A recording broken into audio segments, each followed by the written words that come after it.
বিশ্ব ক্রিকেটের অন্যতম কঠিন দুর্গ ধরা হয় অস্ট্রেলিয়ার ব্ল্যাক টাউন কিংবা ডারউইনের পিচগুলোকে। সেখানে বিশ্ব চ্যাম্পিয়ন অস্ট্রেলিয়াকে তাদেরই ঘরের মাঠে হারিয়ে ক্রিকেট ইতিহাসের অন্যতম বড় অঘটন ঘটালো বাংলাদেশ জাতীয় ক্রিকেট দল।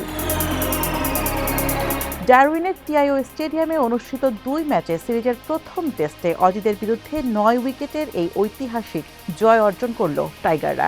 এশিয়ার ক্রিকেট ইতিহাসে এই জয় বাংলাদেশকে এক অনন্য উচ্চতায় পৌঁছে দিয়েছে। ডারউইনের ঘাসে শুরু থেকেই বল ও ব্যাটে আধিপত্য দেখায় বাংলাদেশ। প্রথম ইনিংসে ৬ উইকেট নেওয়া হাসান মাহমুদের চমৎকার বোলিং অস্ট্রেলিয়াকে মাত্র ১৯৮ রানে গুটিয়ে দেয়। জবাবে তানজিদের সেঞ্চুরি ও ব্যাটারদের দায়িত্বশীলতায় বাংলাদেশ তাদের প্রথম ইনিংসে ৪২৬ রানের বিশাল পাহাড় গড়ার পাশাপাশি ২২৮ রানের বিশাল লিড পায়।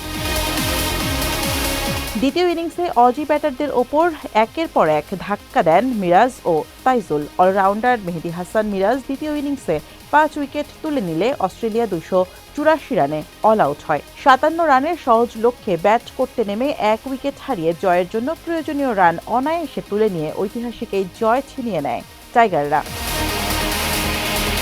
অস্ট্রেলিয়ার মাটিতে স্বাগতিকদের বিপক্ষে টেস্ট জেতা অত্যন্ত দুর্লভ একটি বিষয়। ভারত ও পাকিস্তানের পর এশিয়ার তৃতীয় দল হিসেবে অস্ট্রেলিয়ায় গিয়ে টেস্ট ম্যাচ জেতার এই অবিশ্বাস্য কীর্তি গড়ল লাল সবুজের বাংলাদেশ।